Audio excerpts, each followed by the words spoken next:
Bien, y gran cantidad de agua caída, la activación de esteros e inundaciones en diversos puntos son parte de las consecuencias que ha dejado este sistema frontal en la zona centro y sur del país. Un fenómeno que ha ido decayendo en las últimas horas, pero ojo que podría repetirse la próxima semana, pero con ciertas diferencias. Vamos a profundizar en este tema. Nos acompaña para eso el investigador del CR2, académico también del Departamento de Geofísica de la Universidad de Chile, Roberto Rondanelli. Roberto, muchas gracias por acompañarnos. ¿Qué tal? Hola Nicolás, muchas gracias a ti. Vamos primero con los aspectos quizás generales de lo que has visto tú sobre este sistema frontal, los efectos, la dimensión y la potencia también que ha tenido. Sí, bueno, como había sido pronosticado, este ha sido un sistema muy intenso. Partieron obviamente los problemas de la región de Biobío y se fue moviendo más o menos como estaba pronosticado hasta la región de Coquimbo, ¿ya? Nosotros en Santiago llevamos acumulados cerca de 70 milímetros, pero las zonas aledañas de Santiago, la región metropolitana, muestran acumulaciones de más de 100 milímetros en muchas zonas. Lo mismo la región de Valparaíso, la región de Coquimbo. Ya incluso la región de Coquimbo tiene muchos lugares con más de 100 milímetros en 24 o 36 horas. Así que fue una lluvia muy intensa, fue un sistema, como se había pronosticado, un río atmosférico de categoría 4 o 5. Nosotros en Santiago en particular no tuvimos el peor escenario porque 70 milímetros, si bien es una cantidad Pero apreciable, se también esperaban 100, existía perfectamente la posibilidad de tener 100 o más. claro. ¿Ya? Así que tuvimos suerte de alguna manera y la ciudad también pareciera que aguantó bien. Ahora hablemos de ese último punto, Roberto. ¿Cómo uno puede, o cómo las ciudades, cómo los operativos de emergencia pueden aguantar a algo que ya se está haciendo bastante común? Claro, porque ahí yo escuchaba, por ejemplo, en el caso de Santiago, está lloviendo como antes, digamos, como cuando éramos chicos. Es que no es tan así, pues, porque Sí, antes llovía durante 4 o 5 días, pero se repartía, digamos, la intensidad y que llegamos a 45, 50 milímetros en un par de horas, digamos. Y ahí está la preocupación también sobre lo que va a ser ya la constante de aquí en adelante. sí, yo igual le tenía menos fe a Santiago. Debo decir que a pesar de todos los problemas que ha habido, la ciudad igual aguantó. Sí. Y lo Lo ideal que, no es perdona, es probar muy las bueno cosas porque cuando así ocurren. nos enfocamos en términos de la ayuda y de la emergencia en donde sí hay grandes problemas. Por ejemplo, lo que es Curanilahue. Exacto. Entonces, los recursos se van focalizando a diferencia de que cuando es una situación bastante más masiva, entendiendo también la gran cantidad de personas que viven en la región metropolitana, por ejemplo.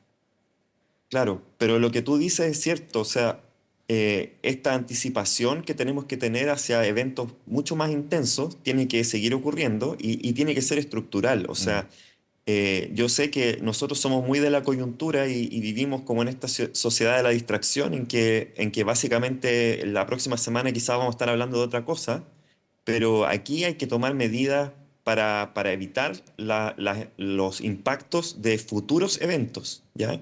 O sea, que este evento nos sirva de aprendizaje, porque este no es el peor evento posible tampoco, en Santiago ni en Biobío, ¿ya? Nosotros hemos tenido eventos peores, por ejemplo, el año 2002, en junio, tuvimos prácticamente tuvimos casi 200, más de 200 milímetros en Santiago en 3 días, ¿ya? Sí. Y ese fue un evento que de repetirse, así como tú dices, se va a repetir Y Roberto, con más intensidad y y hay con escen- esa misma lluvia o más en menos horas. claro, y déjame Y eso es sumar. por el cambio Y climático. déjame sumarte algo, hay escenarios peores cuando, por ejemplo, hay factores que en esta ocasión no hubo, y uno en particular, la isoterma cero. La isoterma La estuvo isoterma dentro cero. de lo normal, no estuvo alta como sí sucedió el año pasado cuando veíamos que el flujo de los ríos, Mapocho, Canal Santa Marta, era aún más fuerte de lo que estamos viendo. Claro, había un caballero que reclamaba por el mercurio que los meteorólogos habíamos metido mucha jerga y que lo que él quería nomás era saber si iba a llover o no. ¿Ya? Pero acá igual hay que explicar porque estos sistemas tienen muy distintos impactos dependiendo de cómo son y un asunto muy importante es la isoterma cero, la altura del isoterma cero. En este caso, la altura del isoterma cero se mantuvo por debajo de los 2000 metros, es decir, un sistema bastante frío, Ujú. y eso hace una diferencia Gigante. gigantesca respecto de los impactos, ¿ya? Si hubiéramos tenido el mismo sistema, con la misma precipitación, con una isoterma de 3000 metros, estaríamos hablando de Claro. otra cosa. Donde se ponía a llover, donde debía nevar. para hacerlo exacto. más El año claro. pasado tuvimos esos sistemas Eso fue. cálidos en donde el río Mapocho se desbordó en algunos lugares, ¿cierto? Y la pasamos mal. Claro. En este caso, este es el mejor escenario para una lluvia de este tipo, con una isoterma cero bien bajita. Es el punto, porque antiguamente, y digo antiguamente un par de años solamente, claro, era llueve o no llueve. Ahora es cómo viene la lluvia, cómo llega el sistema frontal, si hay un tren, si hay todos los conceptos que nos hemos ido familiarizando quizás con más fuerza, justamente, y ahí te hago la pregunta, por los efectos del cambio climático, ¿no? Esto de tener una meteorología o el tiempo bastante más intenso cuando se dan este tipo de fenómenos. Sí, lo que sucede es que cuando aumenta la temperatura del agua, hay más vapor dando vuelta, Mm, ¿ya? Y ese vapor entonces hace que las nubes sean como más jugositas. Y esas nubes más jugosas hacen llover más rápido también.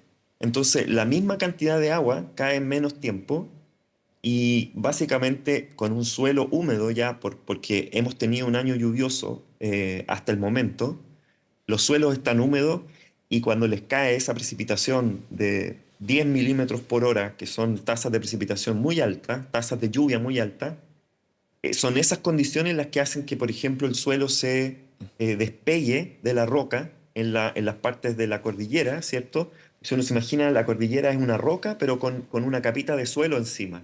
Entonces ese suelo está húmedo, le cae esta lluvia de 10 milímetros por hora y todo ese material que está encima, que es más suave, ujú. ¡pum!, se desprende. Y eso es muy peligroso porque obviamente esos son los aluviones, son los rodados, son los deslizamientos.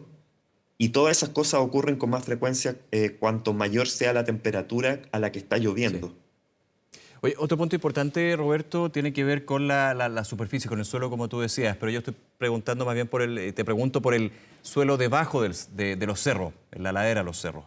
Ha llovido muchísimo, especialmente en la zona sur del país, región del Biobío, y el suelo es como una esponja, va absorbiendo el agua, pero llega hasta un límite, pensando que se tiene pronosticado nuevos sistemas frontales, bastante más débiles, digamos, que el que vivimos durante esta semana, pero sí el problema es que hay suelos que ya están en su máxima capacidad, podríamos decir, de absorción, de tolerancia del agua. Claro, claro, los colegas miden eso, ¿ya? Tengo colegas que ponen ahí sensores en el suelo y miden la humedad del suelo, ¿ya? Y el suelo está completamente saturado ya prácticamente en toda la región central de Chile, incluyendo ya está haciendo lo que es una excelente noticia, Coquimbo, sobre todo la región de Coquimbo. Eh, Siempre estas cosas traen de lo bueno y de lo malo. Claro. El año pasado nunca llovió al norte de la región de Valparaíso, prácticamente. ¿Ya? Entonces, todos los embalses de la región de Coquimbo estaban completamente agotados y ahora lo que vemos es que esos embalses se van a empezar a llenar.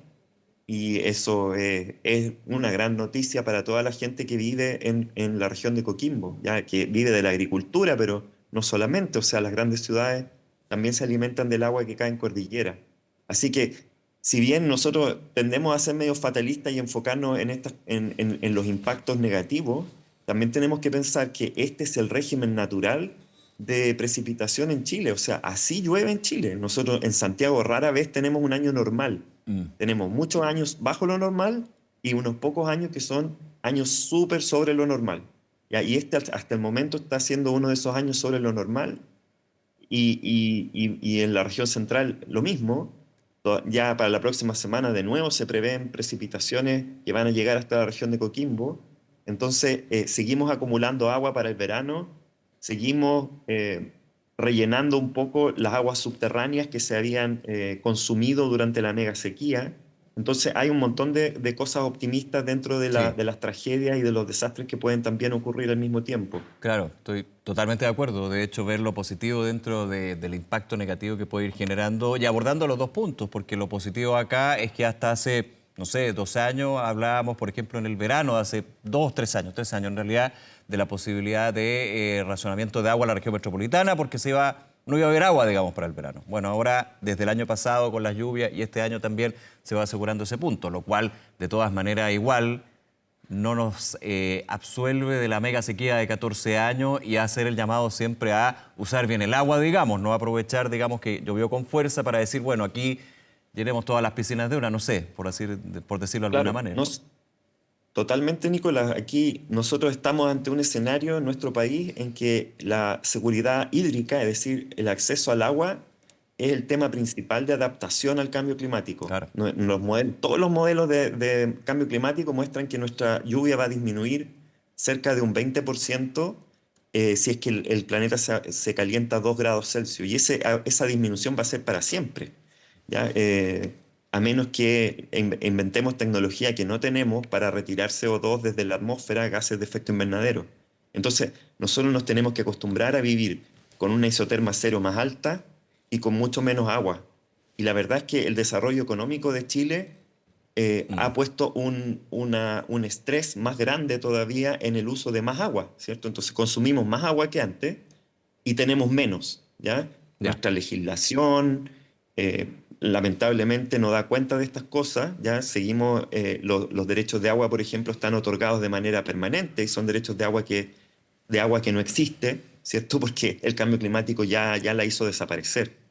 Entonces, tenemos muchos desafíos como país de anticipación al cambio climático, tanto en el aspecto del manejo de los desastres como en el aspecto de la seguridad hídrica, ¿ya? Y esta lluvia no nos tiene que hacer olvidar eso. Estamos Sí. pasando por un buen momento, entre comillas, en Aprovechemos. términos de seguridad hídrica, pero tenemos que prepararnos tanto para la disminución de la precipitación en total, ¿cierto? La disminución de la lluvia total, como el aumento de la intensidad de los eventos cuando llueva. Roberto Rondanelli, nuevamente, muchas gracias por conversar con nosotros aquí en Canal 24 Horas. Que tengas un buen día, Roberto. Gracias. Gracias a ustedes, Nicolás. Un abrazo, chao.